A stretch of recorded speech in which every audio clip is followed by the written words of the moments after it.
On va enchaîner tout de suite avec un duo qui vient pour la première fois. Lui, il vient souvent, mais elle vient pour la première fois. Et le duo vient pour la première fois. Ils viennent vous présenter un journal télévisé. Il s'agit de Patrick et Fanny. Messieurs, dames, Patrick et Fanny.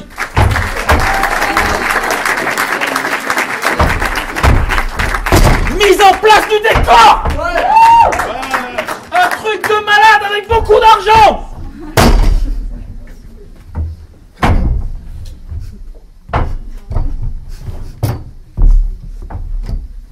Quelle caméra? La une?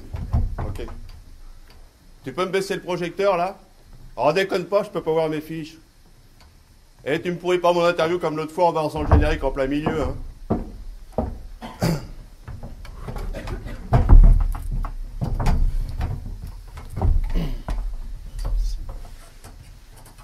Générique dans 3 secondes.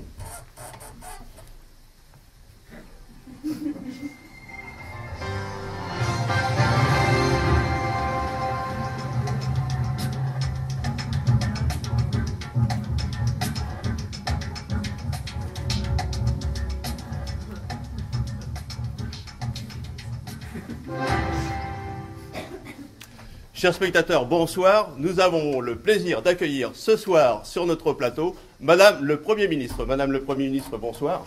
Bonsoir. En préambule, je souhaiterais vous faire remarquer qu'on doit dire Madame la Première ministre. Ah, je l'ignorais. Je vous prie de m'excuser. Vous voulez bien recommencer, s'il vous plaît? Recommencer. Depuis le début? Ah oui, j'y tiens. Ne soyez pas stupide. D'accord. Chers téléspectateurs, bonsoir. Nous avons la chance et le plaisir d'accueillir ce soir sur ce plateau Madame la Première ministre. Voilà, merci. En même temps, on est en direct, hein. Madame la ministre, je voudrais que nous évoquions aujourd'hui votre action au niveau international et notamment, j'aimerais recueillir vos commentaires sur les derniers événements intervenus en Syrie. Oui, je n'ai pas eu connaissance des tout derniers événements, mais j'espère qu'il n'est rien arrivé de grave. La découpe du bois a toujours été une activité très dangereuse, mais sachez que je défendrai la filière bois et toutes les scieries nationales et internationales si nécessaire. Bien. Madame la ministre, revenons si vous le voulez bien en France, et je voudrais évoquer avec vous les dernières élections dont on peut dire qu'elles ont été un échec pour le parti que vous représentez. L'échec c'est quoi? C'est la lutte et la victoire d'un adversaire contre l'autre. Donc c'est un mot qui me convient tout à fait. Oui, enfin, on peut quand même parler d'une défaite. Ah oui, si vous le désirez, on peut parler d'une défaite parmi les nombreuses que nous organisons chaque année. La dernière était au Bourget du Lac. Des milliers de sympathisants sont venus nous rendre visite. Écoutez, c'était assez incroyable. Ce Bourget du Lac était vraiment... écoutez, c'est un petit peu le... Ah non, merde. Bon. Mais qu'est-ce que tu fous?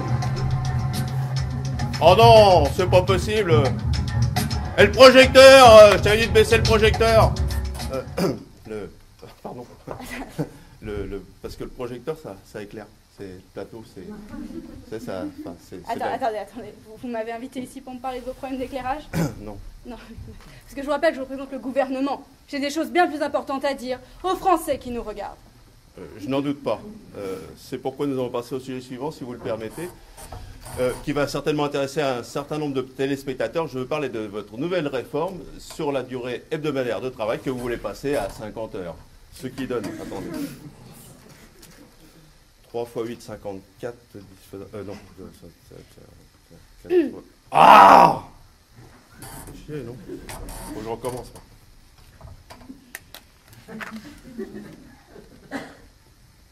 Bah oui, si je me trompe pas, c'est une journée de travail à 10 heures.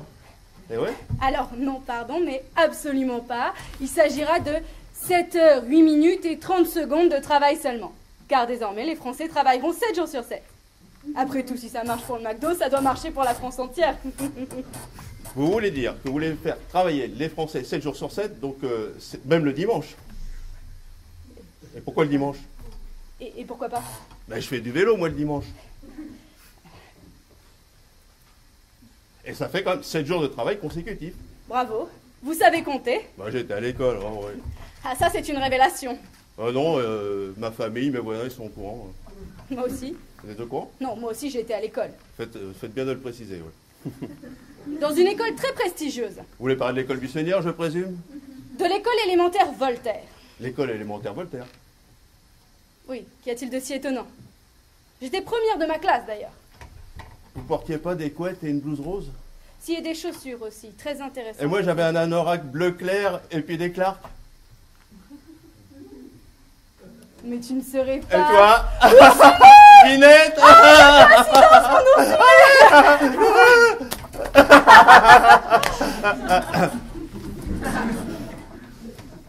Où en étions-nous? À la durée hebdomadaire de travail de 50 heures. Et tu es marié? Et aux 7 h 8 minutes et 30 secondes de travail quotidien. Non du hors-chez. Mais vous ne croyez pas que les Français se soulèvent face à une pareille mesure? Tu es libre alors? Nous avons entamé un dialogue avec les syndicats. Oui, et toi, tu es marié? Je suppose que les syndicats sont fermement opposés à une telle mesure. Non, j'étais en concubinage il y a longtemps et puis maintenant je suis tout seul. Les syndicats sont toujours opposés à toute réforme. Et tu es libre ce soir? Mais comment comptez-vous les rallier à votre cause? Oui, je suis libre. Par le dialogue. Rendez-vous ce soir 20 h au restaurant Le Jardin Fleuri. Et vous avez des arguments? C'est d'accord. Des tonnes d'arguments. Comme quoi? La douceur, La tendresse, la séduction, le plaisir. oui.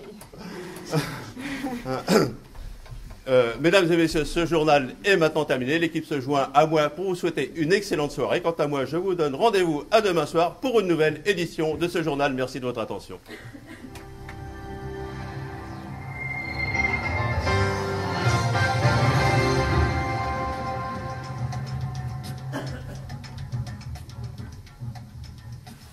Tu as entendu mon désir. Allez, prends-moi comme une bête. Allez, on est encore en direct.